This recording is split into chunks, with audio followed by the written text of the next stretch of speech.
All right. Is this? Yep. There we go. You take requests for songs? Absolutely. Absolutely. Yeah, so blockchains and cryptos and NFTs, oh my. Just a little disclaimer here. I am not going to be giving investment advice. So if you came here to make a quick million, I'm probably not your guy. But I hope that once you leave here today, you have a little bit of a better understanding what all of this is, how it works, what it means when you see it on the news and the internet, and what everyone's going crazy about. So tonight, let's just go over the things we're going to talk about real quick. First, blockchain breakdown. What is it? What is a blockchain? How does it work? Where does it come from? Next, the cryptocurrency craze, followed by an exploration of NFTs. Is it an art revolution? Finally, we'll get into blockchain's potentials before discussing some blockchain blockers, what might limit its scalability, and finally a quick wrap up at the end. So there's going to be a lot of information coming at you pretty fast, but I will be stopping to take questions throughout, and hopefully we make it a little bit more relatable. All right, so blockchain breakdown. What is it? Well, a blockchain is a decentralized and immutable ledger or database that is shared and validated by all nodes of a shared public network. Now, that's a lot, but I'm going to slow down for a second and explain what all this means. So first, you have a decentralized and immutable ledger or database. So I think everyone probably has a pretty good idea of what a ledger or database is, just a whole lot of information that's stored in one place. But what does decentralized mean? Well, most of the time when you have information, it's stored in one location, and then you can view it, but at the end of the day, the source of truth always stays in that one location. With a decentralized database or ledger, all of a sudden everyone who's a part of that network has their own copy of that information. Immutable means it can't be changed. So once something is entered into the ledger or the database, it will always be there. And that doesn't mean that the information can't be edited later, but instead of going back and overwriting what the information was in the beginning, it simply makes a new entry that notes the change in the data or the information that's in the ledger. So hopefully that clears up that a little bit, but what is this thing about shared and validated by all nodes?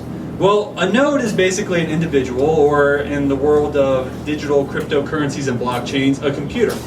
And because everyone has their own version, you have to make sure that everyone agrees upon what the actual truth is, what the accurate information is. So no matter what happens, whenever new information is added to a ledger or database, everyone who's a part of that network has to come together to agree upon that information being right. Like, for example, if I were to say right now, how many people think 2 + 2 = 4? Everyone here would probably say yes. That way we know that that's true. If I were to say 2 + 2 = 5, and 10 people said yes, everyone else said no, that wouldn't get added because the majority of people say that isn't true. So it wouldn't get added to the ledger. So now that we know a little bit more about what a blockchain is, what's the blockchain made up of? Well, it's made up of blocks. And I know that doesn't sound like much, but what a block is a lot of information. So you have two main parts, the block head and the block body. The block body is really easy to explain. Basically, that's any amount of information that is stored in basically a giant bucket. You can think of the blocks as a giant bucket, and the block body has a whole bunch of information in it, whether that's transactions, whether that's legal information, real estate, ownership. It can all be stored in the block body. The block head has a couple of things in it that makes blockchains really unique. First, you have the previous block's hash. And I know it doesn't mean much right now, but I'll explain what that is in a second. You also have the current block's hash and additional block information. Now, the additional block information can be a lot of different things. It can really be any amount of information that you want to add that adds a unique identifier to that block. Well, how is it a chain? And once we start talking about how it becomes a chain, some of what I just said becomes a little bit clearer. So this is an example of a blockchain. Now, down here in the block body, you can see just a whole bunch of transactions. You can see that Alice gave Scott $5, Jeremy gave Rob $135, Mary paid Tesla $1,000. It's all a bunch of transactions that are in the block body. Now, the block head has a couple of key things that make it a chain. So right here we have the Genesis block. The genesis block is the first block in a chain, and there's nothing before it.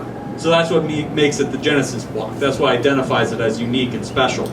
Everything afterwards, though, has the hash of the previous block. Now, what is a hash? Well, a hash is basically the result of encrypted data. When you encrypt data, you pass it through an algorithm that's extremely complex, and you always get a unique value that comes out of that algorithm that always pairs to the information you put into the algorithm. So the hash is a unique identifier that allows people to track the progress of the chain. As we can see here, the current block's hash, 9E4A, is stated in the second block as the previous hash. That links those two blocks together, and now you have a chain. This continues on and on and on and on until you have as much possible information in a chain as you want. But what's the process of actually adding blocks to a chain? Well, first step is compiling a list of transactions or other sorts of information about exchanges of ownership, or really it can be anything at all. The next is posting the compiled list of information as a block to the network. This is where, when I was talking about validating through all nodes, this is where this starts. Once you post the compiled information as a block to the network, something that is known as mining the block begins. And this is basically a proof of work calculation. It's a very complex algorithm, and I'm not going to get into the weeds with it, but basically it proves that the information that you put into it is valid. Once you do that, the block can be added to the chain because the calculation, the mathematics of it, prove that it is true. Once you do that, though, everyone else in the network has to look at that and basically recheck and redo your math. Now, it doesn't take as much time, and it's not as difficult to do because they already have the solution, but they basically just plug in the solution and make sure that the proper output is what you get. Once everyone does that and it's approved, the block is cemented into the chain and the process starts all over again. So, to give a little bit more of a clear explanation of how this works in a practical sense, here's a quick video that uses an example of asking Santa for presents as a way of explaining the blockchain. Let me tell you a short story about a little fellow called Jacob. Since he could remember, Jacob always wanted to get a blue cat, but his parents were always finding ways to not get it for him. So, one Christmas, he figured out a way to finally get his dream pet. He would send his wish to Santa. Oh, how excited he was when he wrote the letter.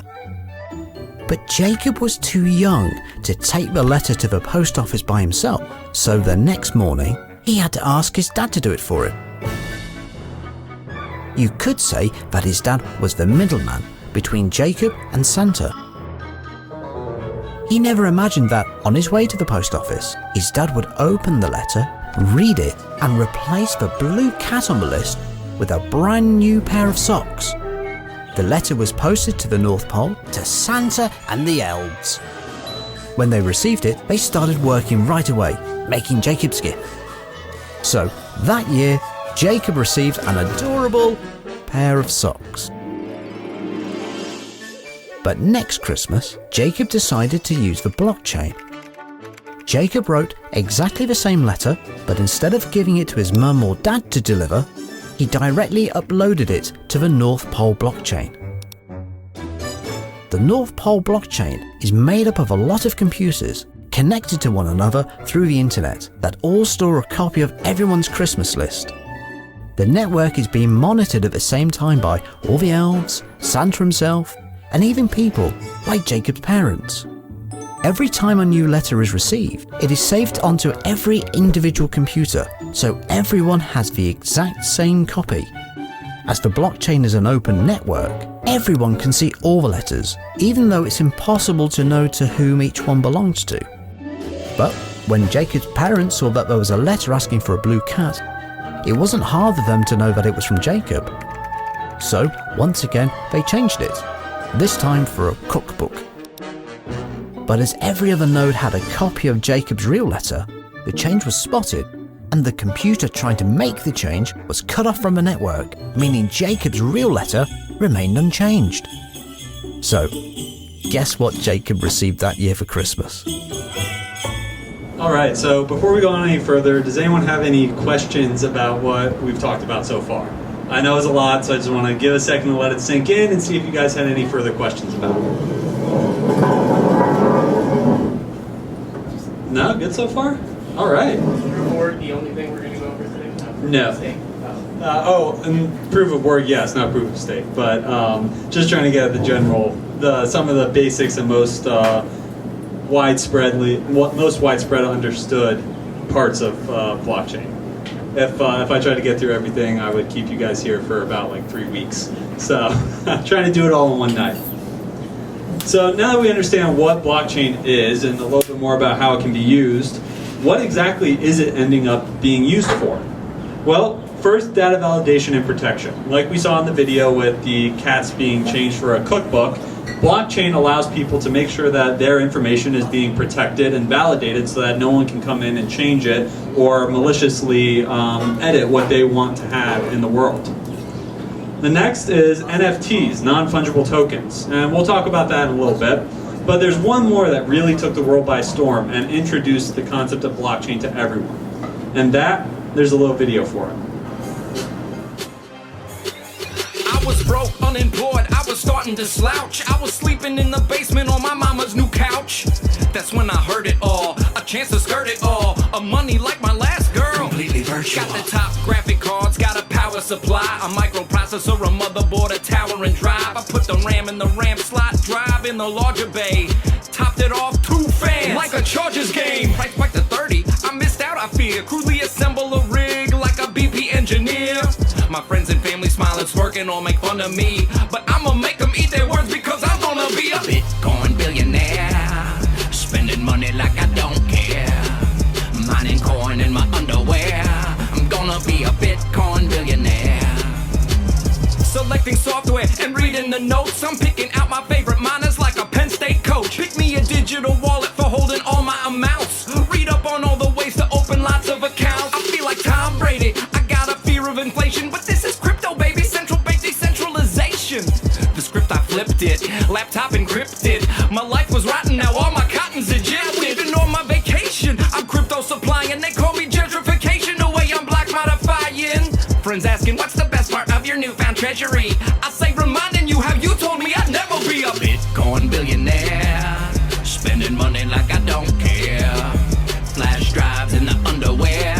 Now that I'm a Bitcoin billionaire. The cash was never ending, yo, I'm scaling fun and rowdy. I was spending like a 7 on a scale from 1 to Saudi. Call it mad banking. All night and all weekend, my rig is Al Franken. Grabs what it can while you sleeping. Just try outspending me, and you'll see I'm on a mission. Drop more Satoshis than a clumsy Japanese obstetrician. But I ain't open to splits, don't care if it's best or not. Opposing forks like a Chinese restaurant. I went from geek to chic, from basic to ASIC. I went from basement squatting to yachting, from basin to basin. Went from no friends in depression to peer-to-peer legend. More contrasting language to establish the impression I'm a Bitcoin billionaire. Spending money like I don't care. Then one day there was a solar flare.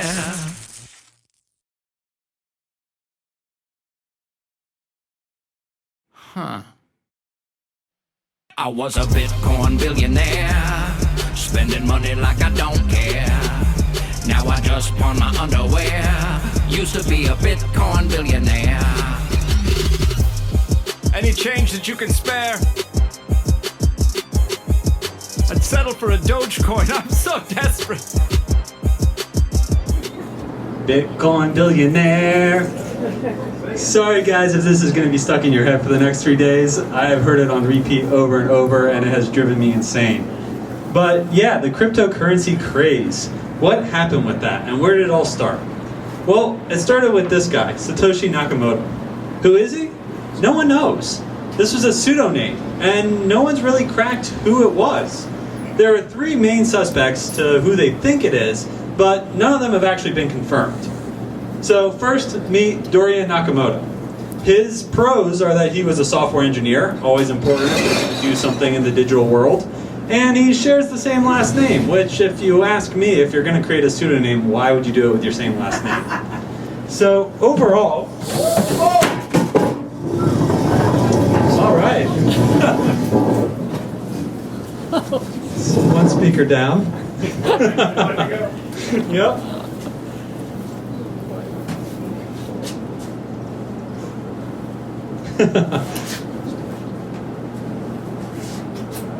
Thank you. All right. Well, back to Dorian. Yeah, so he shares the last name, and that's about all the proof that there is that he is the person who created Bitcoin. Now, the cons against him being the mystery man is that he emphatically denies being Nakamoto. So chances are he probably isn't. Also, he hasn't been working as a software engineer for a really long time, so coming up with something as advanced as a cryptocurrency, you're probably not going to go to someone who's been retired for a while. Next is Craig Wright, and he's a little bit unique. He's the only one on this list of 3 that does not deny that he was Nakamoto. In fact, he goes so far as to sometimes admitting that he is, in fact, Satoshi. So let's look at whether he is or not. Well, he doesn't deny his involvement. He has leaked documents and communications which may point to him inventing Bitcoin. And also, he has this thing, a public encryption key of Nakamoto times up with blog posts that Wright made about blockchain and cryptocurrencies. So basically what a public encryption key is something that establishes your identity in a blockchain, and it's unique to you, and it basically establishes, hey, I'm this person, this is my wallet that I can have Bitcoins in, and so on and so forth. So, a couple of things, though, that are pretty big knocks against him. One, there are a lot of inconsistencies with this story, which is never good when you're trying to convince someone you're telling the truth. Next, the public keys appear to be backdated.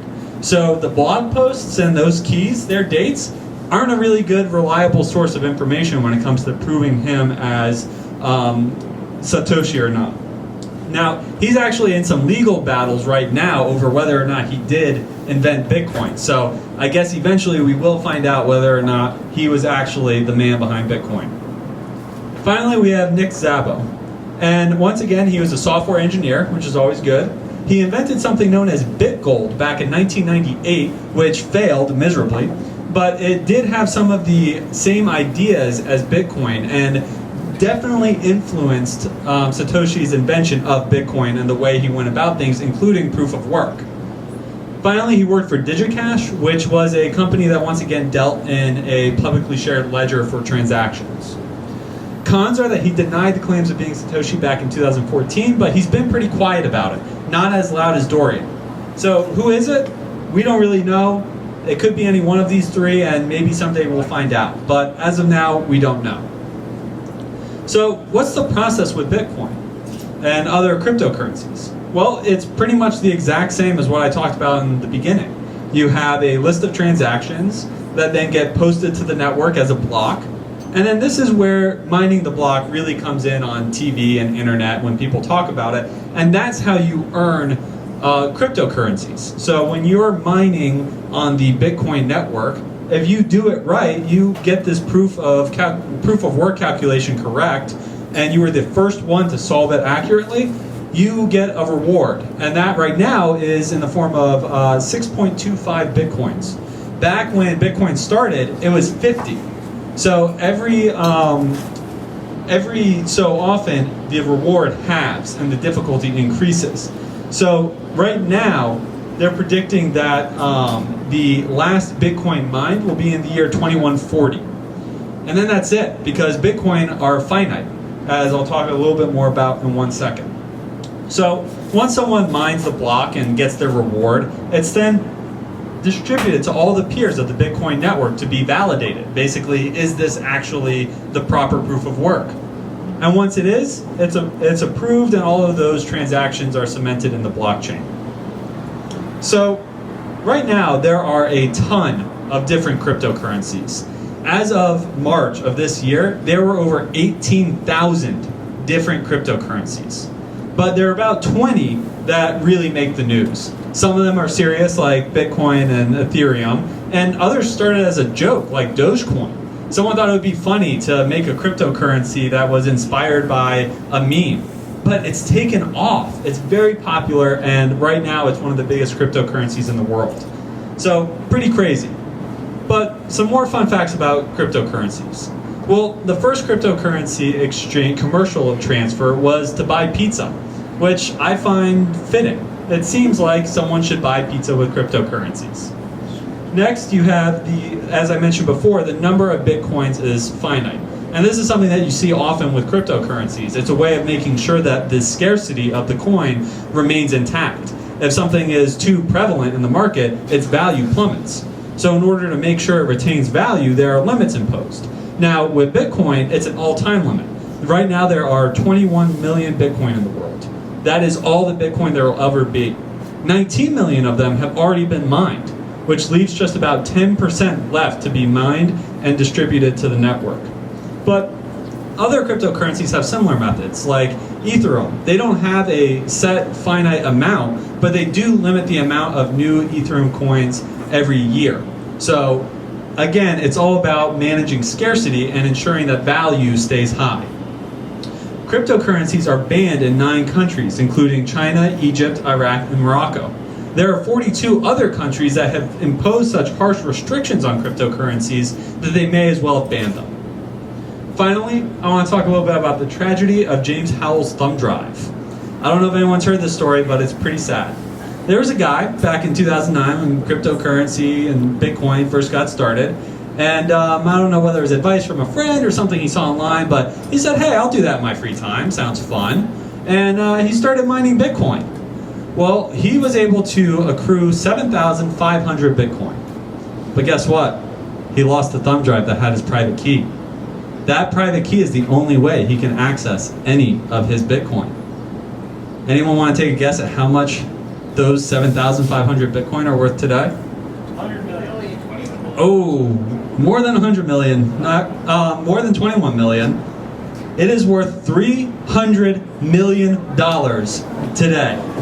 This guy has a thumb drive in a dump somewhere that's worth $300 million. Now, he has been recruiting friends, strangers, NASA scientists, anyone he can to try and find this thumb drive. He's promised parts of the reward to people who help him find this thumb drive. And I don't blame him. I would desperately want to get that thumb drive back, but we'll see if he's ever able to find it. I hope he does. So, first came Bitcoin and cryptocurrencies, then came NFTs. They burst onto the scene and rose extremely quickly in popularity. Now, can anyone tell me what all of these images on here have in common? They are NFTs, but there's something else that they have in common.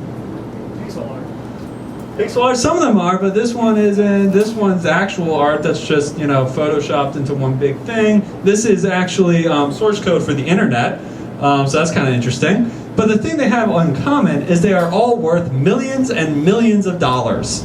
From the worst pixel art to this one that I guess you could call art, but it's just kind of digitally created round spheres. That one sold for $91.8 million. The lowest one on this list was $2.1 million. All for stuff that probably a second grader could do on what was it, Microsoft Art or Paint. So it's a little bit discouraging when you're working a 9-to-5 job, you're trying to make that hard-earned income, and then someone sells an image of an ape they drew on their computer for $3.14 million. So what actually is an NFT? How are people making money off of this? Well, NFT stands for non-fungible token. And it's a special kind of crypto asset in which each token is completely unique. To explain a little bit more what fungibility is and how it relates to tokens, there's a quick video that explains some of this a little bit better. This is Nyan Cat. He's part cat, part Pop-Tart. The gif of a rainbow casting feline was a viral meme back in 2011. Fast forward to February 2021, the original gif was sold at an online auction for 300 Ether. The cryptocurrency that powers the Ethereum network. That was equivalent to nearly $600,000 at the time. You may be asking how someone can own the original copy of a GIF that was pervasive around the internet. It's because it was sold as an NFT, or non-fungible token, which acts like a digital certificate of authenticity. The market for NFTs ballooned in 2020. Climbing to a market cap of at least $338 million from about $41 million in 2018. But skeptics are asking whether these assets are really worth the value assigned to them. especially if all it takes to view them is an internet connection. To understand how NFTs work, first you need to understand what fungibility is. Fungibility refers to the ability of an asset to be exchanged or substituted with similar assets of the same value. A simple example of a fungible asset is currency. Say you have 5 $1 bills in your wallet. You may not want to carry around so much change, so you exchange them for a single $5 bill. The value of your money is still $5, regardless of the fact it's now in a different form. Non-fungible assets are the opposite. Each one is unique and can't be easily substituted for something similar. Think of the Mona Lisa. It's an original piece of art. It couldn't be swapped out for, say, a Mona Lisa poster from the Louvre gift shop, because the poster doesn't hold the same value. The idea behind NFTs is that you have this digital signature in the way that a great work of art might bear the signature of the person who created it. So you can always go and look at the original and say, yes, this is the real one, this is authentic. A NFT winds up having that through the blockchain where the information is recorded. NFTs are cryptocurrencies, but unlike fungible cryptocurrencies like Bitcoin, they are completely unique. They exist as a string of numbers and letters stored on a blockchain ledger. This information can contain who owns the digital asset, who sold it, and when it was sold. This information is also encrypted, ensuring the NFT's authenticity and scarcity. In doing so, they fix a difficult problem for digital creators on the internet: how to make your creation scarce and therefore more valuable. So with NFTs, you wind up having this scarcity because they are non-fungible, and because of that, there is only one of these tokens that can exist. It can't be traded for anything similar because there is nothing similar that exists. And so you wind up getting that scarcity and that limitation, which helped drive up some of the prices. One of the early applications of creating this scarcity was the digital collectible game CryptoKitties, which emerged in 2017. Users were able to buy, trade, and breed digital cat collectibles. Each new cat was an NFT, which certified its originality and ownership. Since then, NFTs have been applied to video games, digital art, and sports memorabilia. One example is NBA Top Shot, which allows users to procure a collection of digital basketball highlights, like a video clip of a posterizing dunk. All highlights are NFTs and have become big business. By mid-March, NBA Top Shot had clocked in over $338 million in sales since it went live in October 2020. Non-fungible tokens are making their way into the mainstream art world as well. Auction house Christie's opened bidding for its first purely digital art NFT. Bids rocketed into the millions of dollars. People are really excited about NFTs because, unlike with the blockchain underlying Bitcoin, you can do a lot more complex things with it. You can wind up setting terms within it, such as, the original creator, upon each resale of this asset, will get X amount, or you can take it and you can have an NFT that itself mints other NFTs, and it winds up having all of these really untested applications. The surface has only been scratched in terms of its potential. Along with all the hype around NFTs, experts have raised some concerns. One issue is that not all NFTs verify the person selling a digital art piece is actually the original creator. This is difficult, particularly in online marketplaces. One of the concerns is that anyone can essentially go on a lot of these marketplaces and say, I am the person who created this token, and it can be really hard to verify that, especially if you don't know who they actually are, or they're saying someone that they're not. And some are skeptical that ownership alone makes digital assets valuable.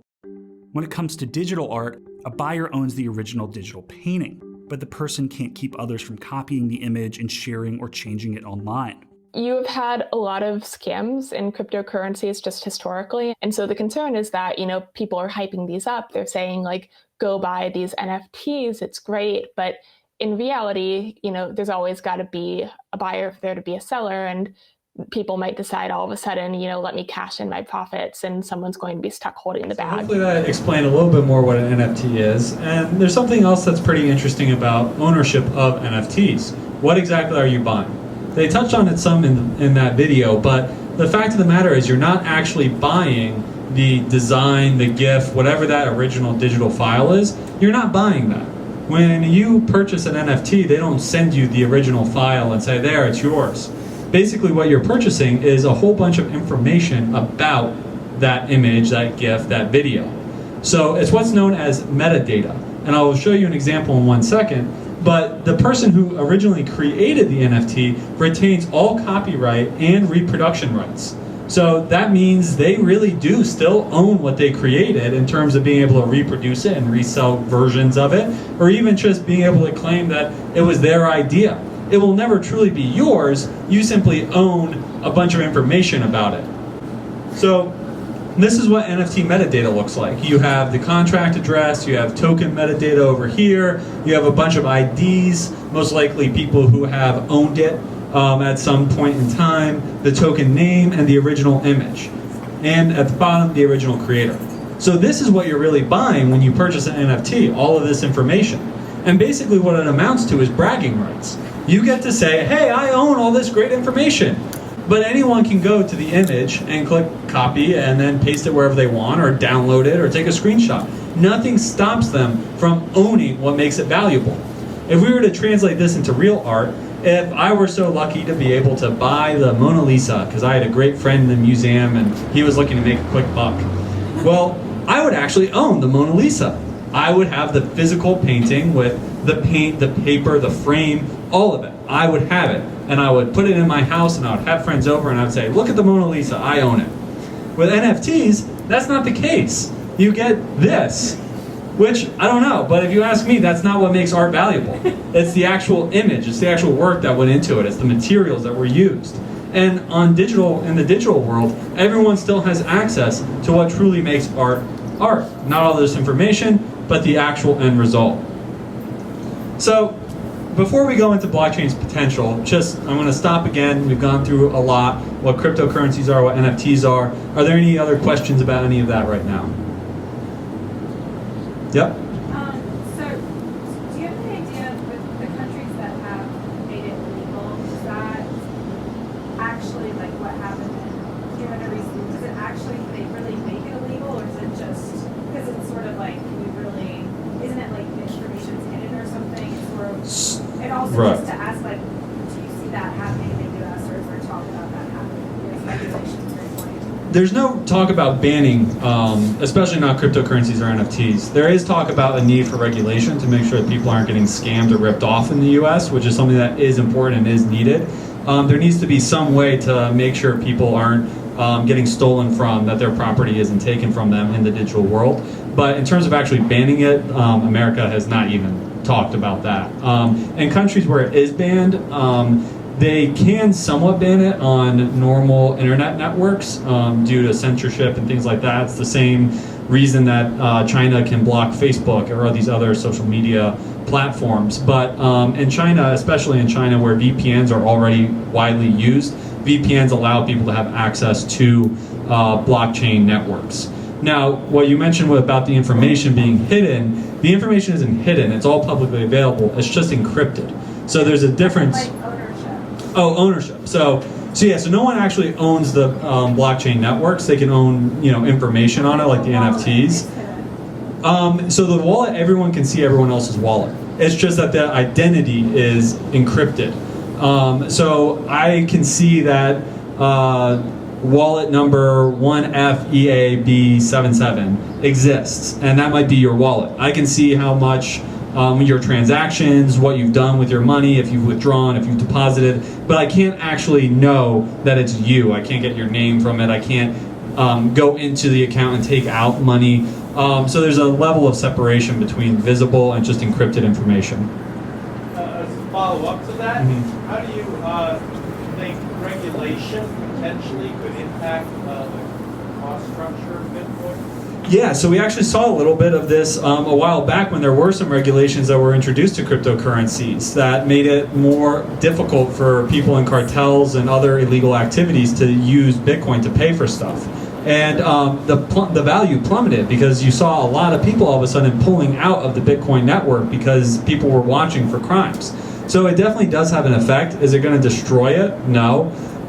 It'll probably continue to thrive and do well, but it definitely does hurt the value because you have people with a lot of money who want to hide that money now pulling the money back out of the network.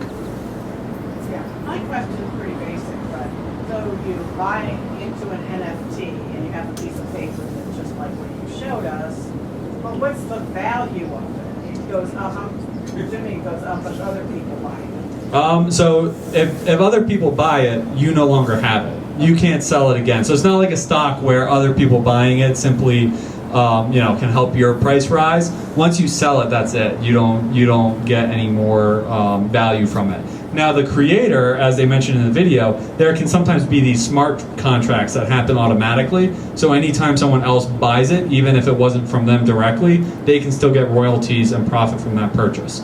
So that does exist for the creator, but owners of the NFT don't get that same advantage. So they only get what they sell it for? Yes, and what determines that value is what people are willing to pay for it. So there is no inherent value to it. But isn't there, so the fact that the NFT is governed by a smart contract, can't you write more functionality into the contract such that now that you're the owner of the NFT, you would then have access to other functionality that may exist on the blockchain because you own that NFT? Yes, definitely, and that's actually something that there have been cases where people have tried to transfer copyright in the smart contract, where they say whoever purchased it now owns the copyright information. But in a legal term, that's not recognized because of the way that you have to go about transferring copyright information. It's not sufficient to just write into these smart contracts, oh, they now have copyright. But digitally, let's say I own the Mona Lisa. I got an NFT because I own the Mona Lisa, and now I can get access to the World Economic Forum. Oh, okay. So you're talking about NFTs that are used to access certain platforms, any digital right? thing you may ever do ever again to be governed by the NFT. Yes. So, and that is a trend that's starting to happen. For example, I'm a football fan. There's this league called Fan Controlled Football, and in order to become a member of the controlling fans, you have to purchase a NFT. And your NFT is basically a immutable, indisputable fact that you are part of this fan controlled football league. So they are definitely using it as basically a digital identification card, allowing people to access certain things like the Fan Controlled Football Network or other things. There are even some events where you have to show proof of owning certain NFTs to get into them. So there is a real world application to them. It can be very useful for those types of things, but unfortunately right now a lot of people are just focused on buying and selling pictures of apes. Yep. You mentioned wallet anonymity, and I think we're starting to see that break down. We've seen events able to track people now. Do you have any idea of how that might develop? Yeah, so basically one thing that is consistent across the digital world, no matter what time it is that nothing is truly fully encrypted, anonymous, or unhackable. No matter what it is, at some point there's going to be a way to hack it. Now, if it's brute force, that could take an infinite amount of time and be practically unencryptable or unhackable. But I believe in the case of the hackers who shut down all of the oil on the East Coast, the FBI, I believe, was able to track the wallets and get back most of the money that they paid in ransomware through Bitcoin. Now, that's because most of the time, the people who have the wallets, the people who are doing these things hoping to remain anonymous, mess up somewhere. They either go and reveal their IP address somehow, or phishing hack can happen where people willingly give their information unknowingly. So there are ways to hack in, but if we stick to simply encrypted information, and will there be a computer that's powerful enough to decrypt or hack into an encrypted piece of data on the blockchain? Maybe eventually, but right now, no. So we would need much more powerful computers than what we currently have to be able to do that. I'll take both of you guys, and then we'll move on. Could you talk about the metaverse and the metaverse? Oh, the metaverse. Yeah. So Facebook has seen this trend of things becoming digital. People buying artwork digitally. People going to events using blockchain. There are concerts now that utilize blockchain technology to basically sell tickets and have people attend these virtual concerts, virtual events. And so Facebook saw that and said, hey, this is where everyone's going. Why actually, especially after a pandemic, why meet face to face with someone when you can just sit at home on your couch and still go see the same concert live and with the performer, just like you were there, just virtually. So that's really where the metaverse started. And blockchain and NFTs and all of this stuff that's building out of blockchain is going to be crucial to their success. Whether that stays going in a good direction forever, that's yet to be determined. And that's a lot of the volatility with both cryptocurrencies and NFTs. No one really knows how in 100 years, if anyone's really going to value this stuff anymore. So Facebook is taking a huge gamble by so heavily investing in this completely digital world and hoping that people continue to prefer digital interaction and blockchain functionality over real-world concerts, real-world ownership. And you have one more question? My question is, if I'm an artist and I go from a whale painting to a digital talking, birds in my painting start talking, it's an NFT. As an artist, how do I lose money? How do I track how it's doing? Yeah, so again, there are these things called smart contracts, which utilizes blockchain and NFT technology to basically say, hey, you were the creator, so yes, you sold that painting to person X, but every time the owner sells the NFT of that painting, I get 10% of whatever that sale is. So through that, you would be able to track its success, you would obviously be able to track your profits, and you would be able to make sure that you are continuing to make revenue from that. The only thing is you have to make sure that you're setting that up from the beginning. If you don't set up that smart contract from the beginning and you go and sell that NFT, you're not getting it back unless you buy it back. And once you do that, maybe you can set up a smart contract for the future, but once you sell it, it's out of your control, and hopefully you set up the smart contract early enough when it was still in your control. Yeah, one more and then we'll move forward. I've always thought that these were silly, but recently I've heard like Web3 was something that is coming out, and it's like entry into a website using your NFT. So I find that that's like a new use case that's actually helpful. Definitely, and that's where we get into the digital identification badges, and that is a useful application of blockchain and NFTs. Just because it's being used for something as silly as apes right now doesn't mean that there isn't validity to the idea of an NFT, of an idea of having a unique digital identification that is immutable. That can be very powerful for things like protecting websites, for other things in the real world, getting into events.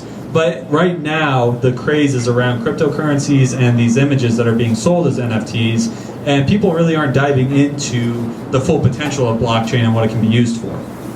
So that question is actually a perfect segue into blockchain's full potential.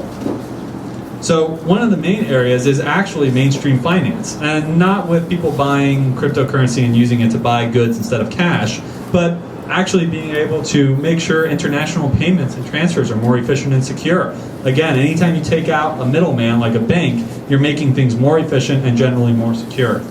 Security and public nature of blockchain is extremely helpful for audits and regulations.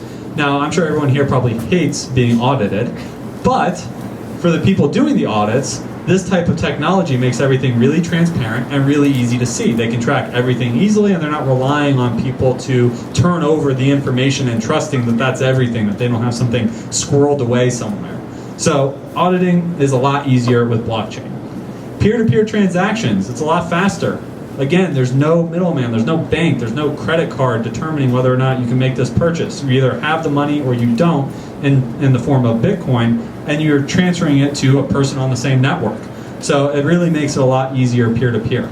Finally, it actually does protect against money laundering. That's not to say that people can't use it for money laundering, but it just makes it easier to track where the money came from.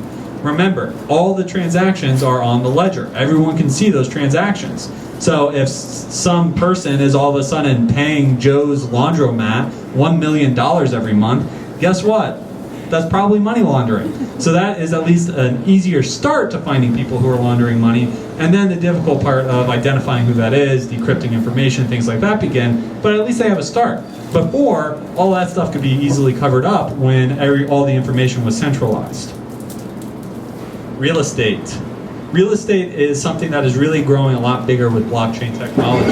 That protects against things like wire fraud, that challenges real estate firms, agents, and clients.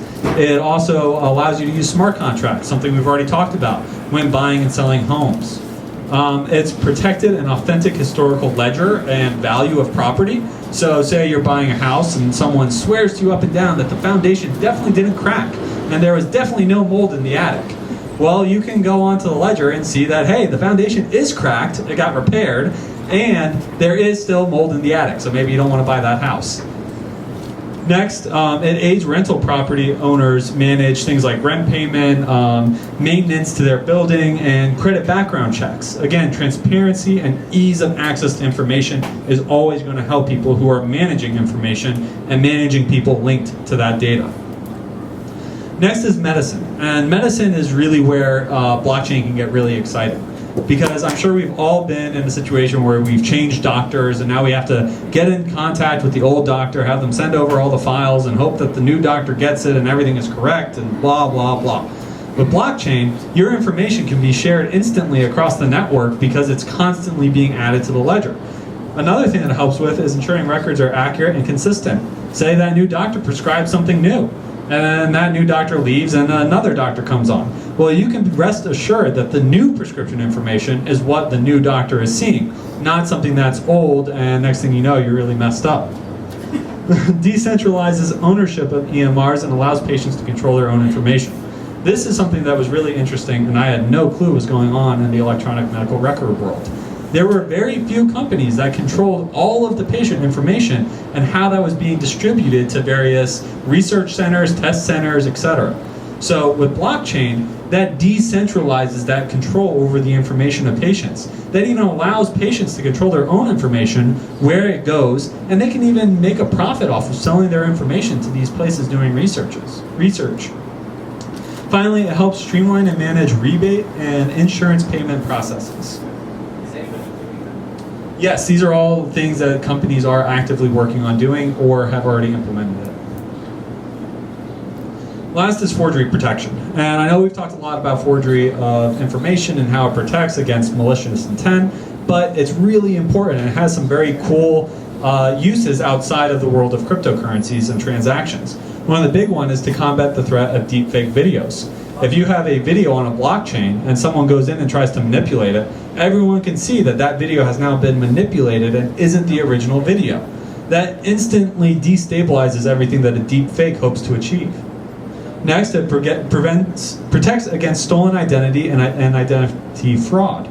If you have an identity that is attributed to you and no one can change that, it's encrypted, it's tied to your identity forever, no one can all of a sudden walk up and pretend to be you, because everyone could see their identity number, who they truly are, and it would never be able to happen as easily as it can today.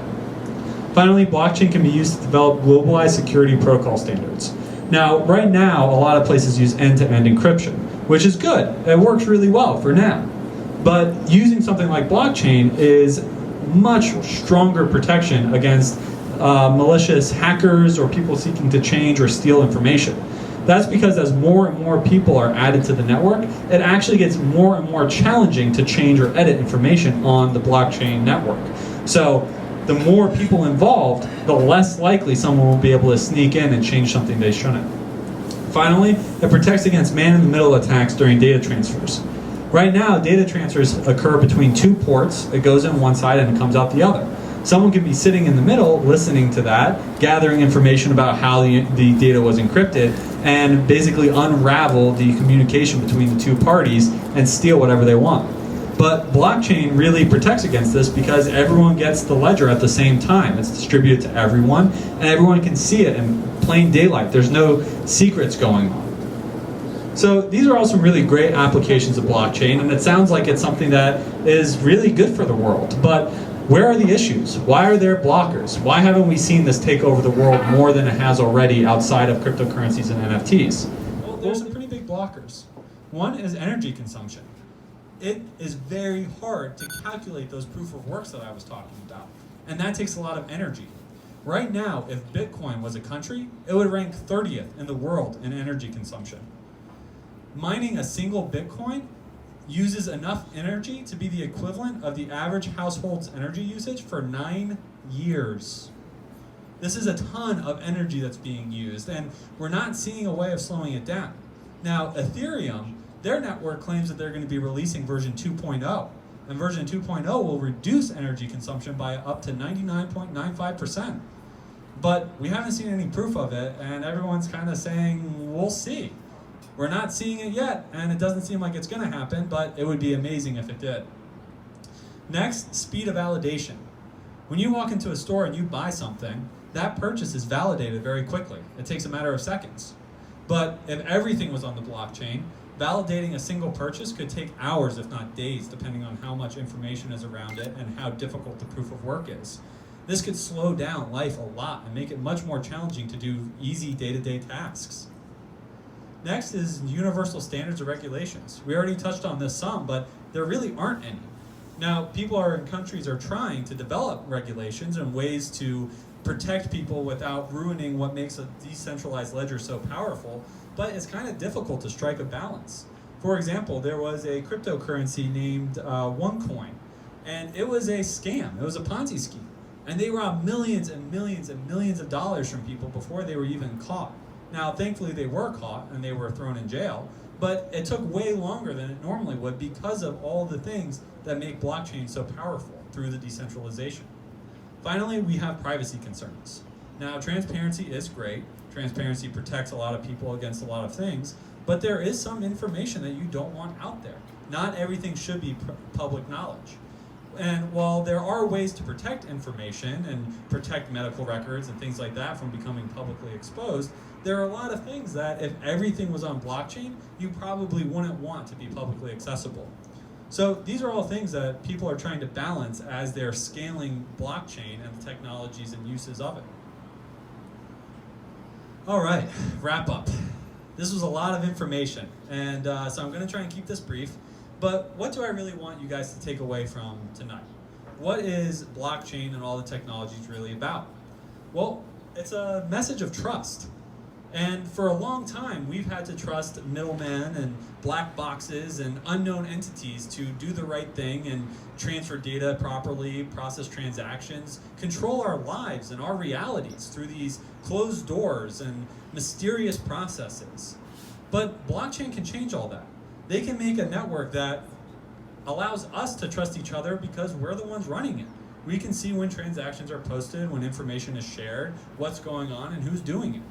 So while there are certainly a lot of challenges to overcome, and right now it's being used for some silly, if not fun things, overall, blockchain is something that can be really useful and can change the way we see transactions and interactions with everyone around us. So I really hope that you guys enjoyed tonight and learned a little bit more about this very confusing world. If you guys have any more questions, comments, or suggestions for future talks, I'd love to hear from you. And enjoy the rest of your evening. Thank you.